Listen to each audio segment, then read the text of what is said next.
बिस्मिल्लाहिर्रहमानिर्रहीम। अस्सलाम वालेकुम। सी हाई लेवल लैंग्वेज में के प्रोग्राम में आज की स्टेटमेंट है दैट इनपुट रेडियस मीन के एक नंबर जो उनसे वो हमने एंटर करवाना है, जो कि फ्लोट डाटा टाइप का भी हो सकता है, डबल का भी हो सकता है और लॉन्ग डबल का भी हो सकता है। It calculates area of circle if user enters one as a choice. Enters one mean के यूज़र सिर्फ रेडियस एंटर नहीं करवाएगा, बल्कि यूज़र ने एक और वैल्यू भी इनपुट करवानी है और वो एज अ चॉइस के तौर पे करवानी है। इट मीन्स कि अगर यूज़र चॉइस में वन एंटर करता है तो कैलकुलेट कर दिया जाएगा एरिया ऑफ अ सर्कल, और it calculate circumference if the user enters two as a choice. और अगर यूज़र ने 2 एंटर कर दिया तो फिर कैलकुलेट एरिया ऑफ सर्कल आपका स्किप हो जाएगा, इसे कैलकुलेट नहीं करके दिया जाएगा, बल्कि 2 पर क्या कैलकुलेट किया जाएगा, सर्कमफियरेंस ऑफ सर्कल। और it displays error message in case of any other choice. और अगर यूज़र ना तो 1 एंटर करवाता है चॉइस में, ना 2 करता है, मतलब फॉर एग्जांपल वो 3, 8, 9, 10 कोई भी वैल्यू एंटर करता है तो फिर उसे एरर मैसेज डिस्प्ले करवाया जाएगा। सर्कल हमारे पास डिफरेंट साइजेस के होते हैं, लेकिन हर सर्कल का क्या होता है, रेडियस होता है। और एरिया ऑफ सर्कल कैलकुलेट करने के लिए फार्मूला क्या है, पाई आर स्क्वायर। यानी कि हम सी लैंग्वेज की जब स्टेटमेंट बनाएंगे तो पाई की वैल्यू देंगे 3.142। आर की वैल्यू कहाँ से आएगी, जो यूज़र ने इनपुट रेडियस में वैल्यू दी हुई है वहाँ से आएगी। तो हम आर को मल्टीप्लाई बाय 2 टाइम्स करवाएंगे, उस वेरिएबल को 2 टाइम्स मल्टीप्लाई करवाएंगे जिसमें रेडियस की वैल्यू इनपुट हुई है। ये कब होगा, अगर यूज़र ने एंटर्स 1 किया, और अगर यूज़र एंटर 2 कर देता है तो एरिया ऑफ सर्कल हमारा स्किप होगा और क्या कैलकुलेट हो जाएगा, सर्कमफियरेंस ऑफ सर्कल, जिसकी हमारे पास फार्मूला आ जाता है 2 पाई आर। और अगर यूज़र ने ना तो 1 एंटर किया ना 2, तो फिर क्या यूज़र को डिस्प्ले करवाया जाएगा, एरर मैसेज। प्रोग्राम की स्टेटमेंट हम लोगों ने देख ली है, और स्टेटमेंट के अकॉर्डिंग हमने क्या करना है, यूज़र से इनपुट करवाना है रेडियस, और क्या इनपुट करवानी है उसकी चॉइस।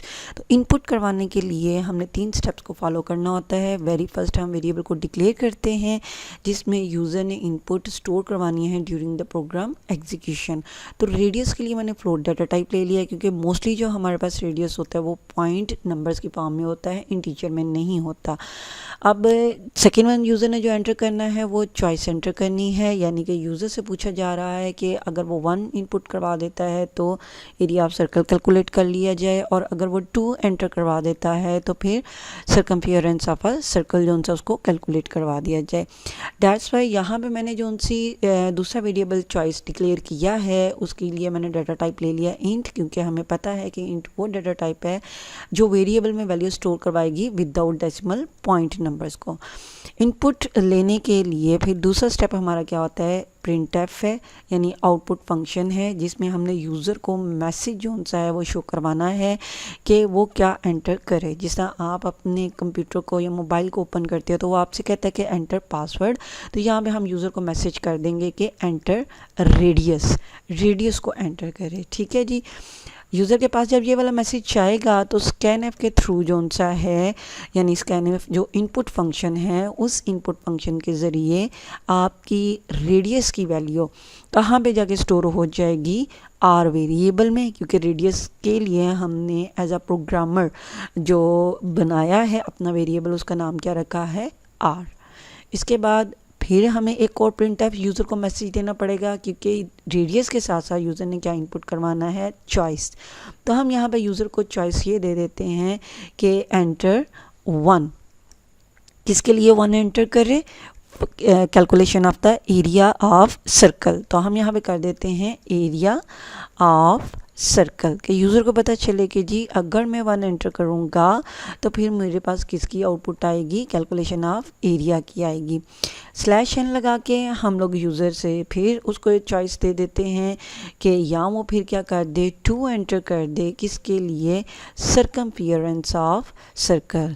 हम सर्कमफियरेंस सारा भी टाइप कर सकते हैं या सिर्फ हम जो सा सर्कमफियरेंस भी लिख सकते हैं, लेकिन जाहिर है यूज़र को हमने अंडरस्टैंड करवाना है, तो फिर हमें अगर तो मैथमेटिक्स का यूज़र है तो उसे सर्कम से पता चल जाएगा, अदरवाइज जो सा है यूज़र को सर्कमफियरेंस पूरा लिख के देना पड़ेगा। अगेन हम यहाँ पे स्कैनएफ का फंक्शन लेते हैं, क्योंकि यूज़र ने जो चॉइस एंटर करनी है उसको भी हमने किसी वेरिएबल में स्टोर करवाना है, तो उसके वेरिएबल का नाम ले लिया है चॉइस।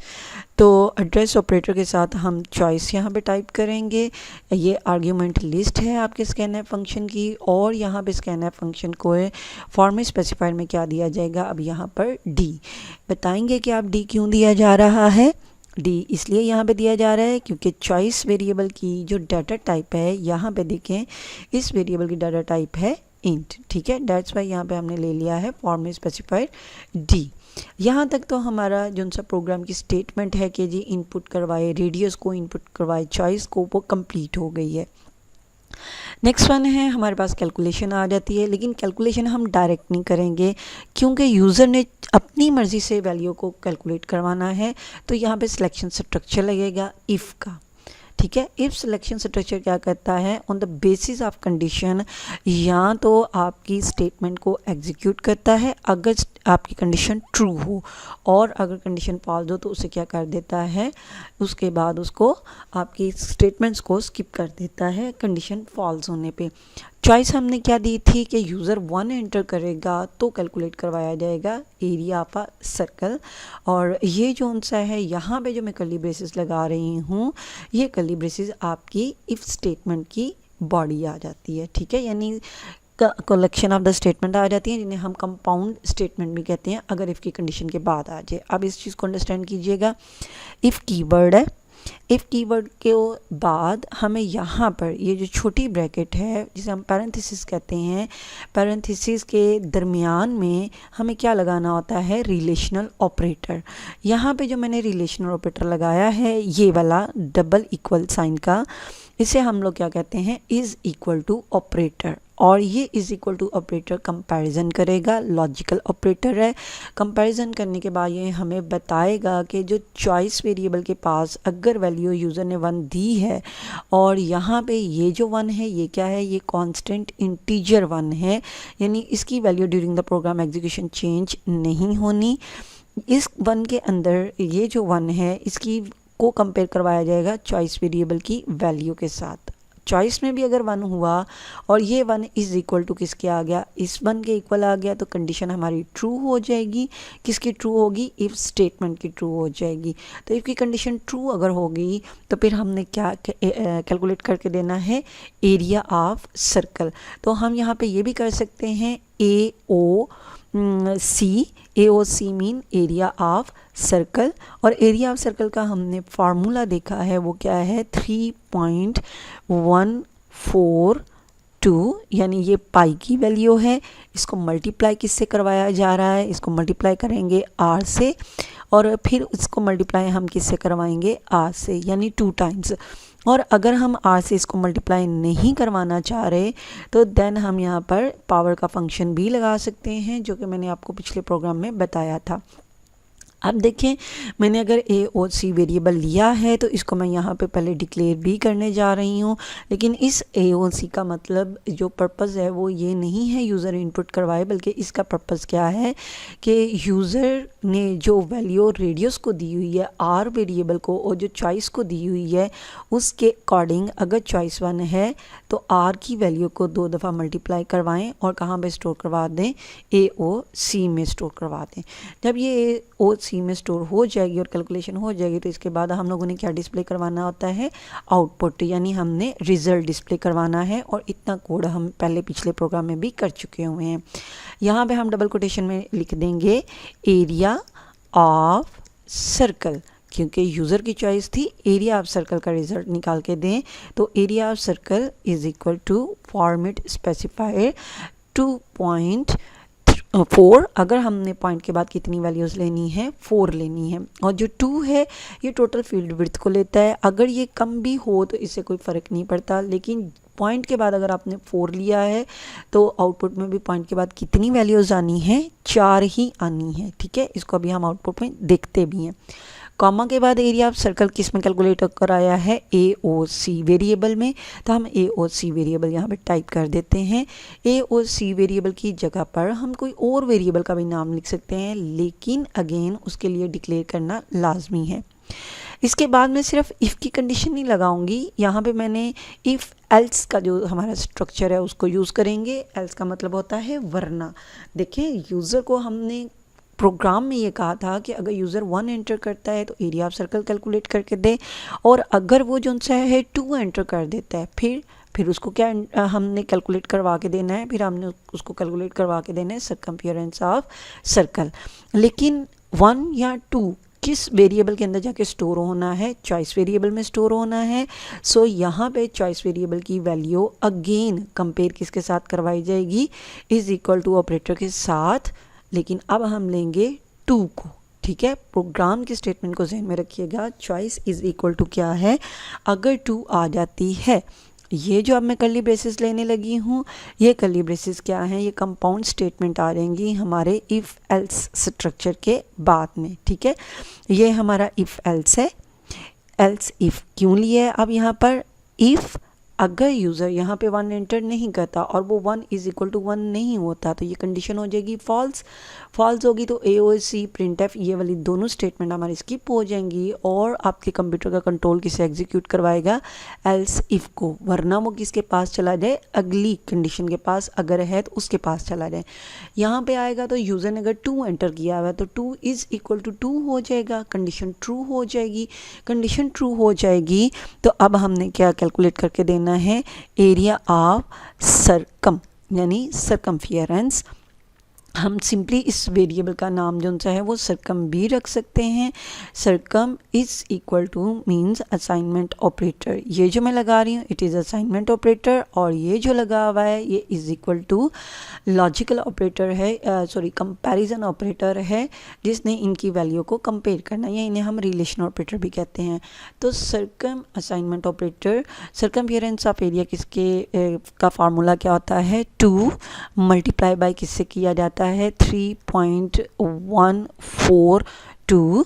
ठीक है, 142 ले लेते हैं सर्कमफियरेंस के लिए, और मल्टीप्लाई हम इसको किसके साथ करवा देते हैं, it is 9 multiply by with are.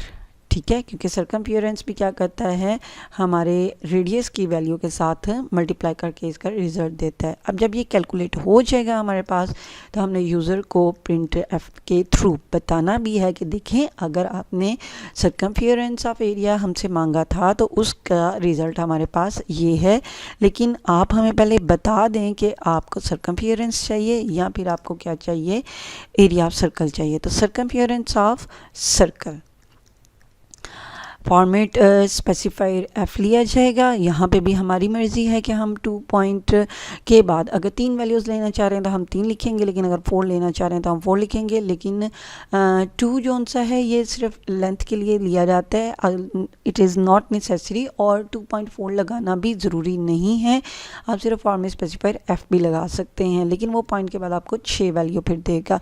यहाँ में हमने किस वेरिएबल की वैल्यू को डिस्प्ले करवाना है, सर्कम वेरिएबल की वैल्यू को डिस्प्ले करवाना है, तो सर्कम लगाया जा रहा है।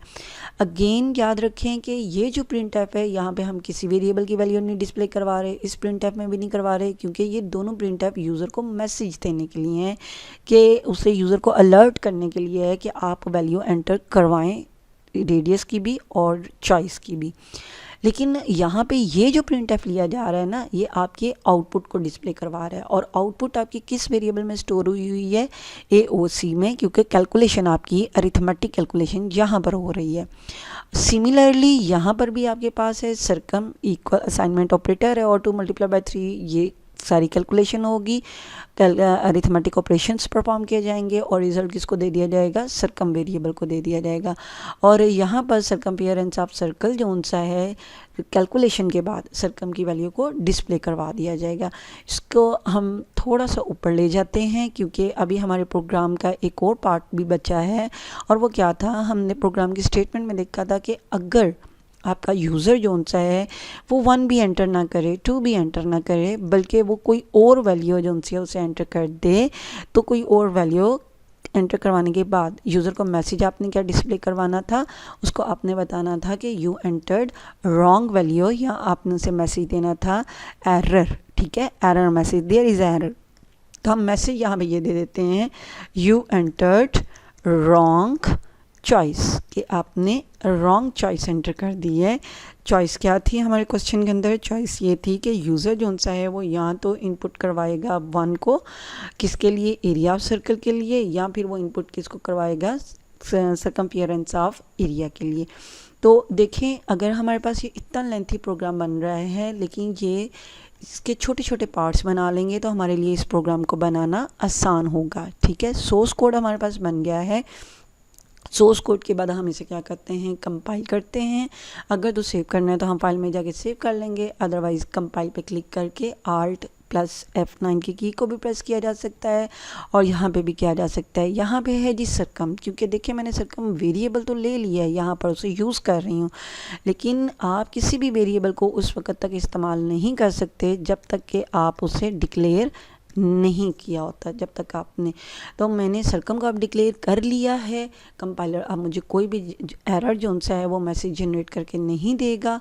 तो ऑलवेज़ रिमेंबर, आपने जब भी किसी वेरिएबल के अंदर इनपुट करवानी है, ठीक है, या किसी वेरिएबल के अंदर आपने रिजल्ट स्टोर करवाना है, तो that variable must be declared और इनिशियलाइज्ड मस्ट बी डिक्लेयर्ड। ठीक है, यानी उसकी डाटा टाइप आपने लाजमी बतानी है। कंपाइल हमारा प्रोग्राम हो गया है, अब हम इसे रन करते हैं। Ctrl+F1 से भी किया जा सकता है। आउटपुट विंडो हमारे पास आ गई है और एंटर रेडियस है। एंटर रेडियस में फॉर एग्जांपल मैं रेडियस एंटर कर देती हूँ 8.9। देन जब ये मैंने टाइप कर लिया है तो कीबोर्ड से एंटर की प्रेस की जाएगी और यहाँ पे यूज़र को मैसेज आ गया है कि एंटर 1 किसके लिए, एरिया ऑफ सर्कल के लिए, और 2 किसके लिए आपने करना है, सरकमफियरेंस ऑफ सर्कल के लिए। तो मैं यहाँ पे जो सा है वो टाइप कर देती हूँ पहले 1 को टाइप करते हैं। टाइप करने के बाद हम कीबोर्ड से एंटर की प्रेस करेंगे तो आपको विंडो जो सी है वो डिसअपियर हो गई है। वो क्यों हो रही है? क्योंकि यहाँ पे हमने अपने प्रोग्राम के अंदर क्या मिसिंग कर दिया है, getch का फंक्शन जो सा है उसको हमने एट द एंड यूज़ नहीं किया, जो हमारी आउटपुट की स्क्रीन को क्या करता है, टेम्परेरी तौर पे, आर्जी तौर पे स्टॉप कर देता है। तो getch एंड स्टेटमेंट टर्मिनेटर। अब हम इसे कंपाइल करते हैं और कंपाइल करने के बाद जब इसे एग्जीक्यूट किया जाएगा तो तब आपकी आउटपुट की विंडो भी जो सी है वो स्टेबल रहेगी। एरिया ऑफ सर्कल जो सा है, रेडियस हमने क्या दिया है 8.9। एंटर की प्रेस करते हैं, एंटर 1 है, एरिया ऑफ सर्कल के लिए 1 एंटर करें और जो सा सरकमफियरेंस के लिए 2 करें। तो मैं यहाँ पे अभी 1 एंटर कर रही हूँ। 1 टाइप करने के बाद हम कीबोर्ड से एंटर की प्रेस करते हैं तो उसने क्या कैलकुलेट करके दे दिया है, एरिया ऑफ सर्कल। ठीक है जी, और दोबारा अब इस प्रोग्राम को हम एग्जीक्यूट करवाते हैं Ctrl+F9 से, और F9 करने के बाद यहाँ पे वैल्यू हम इनपुट करवा देते हैं 3.7। एंटर की प्रेस करेंगे। यूज़र से चॉइस मांगी जा रही है कि 1 एरिया ऑफ सर्कल के लिए करें और 2 सरकमफियरेंस ऑफ सर्कल के लिए करें। तो यहाँ पे जो सा है वो 2 टाइप कर देते हैं। 2 टाइप करने के बाद जैसे एंटर की प्रेस करेंगे तो सरकमफियरेंस ऑफ सर्कल किसके इक्वल आ गया है, 23.25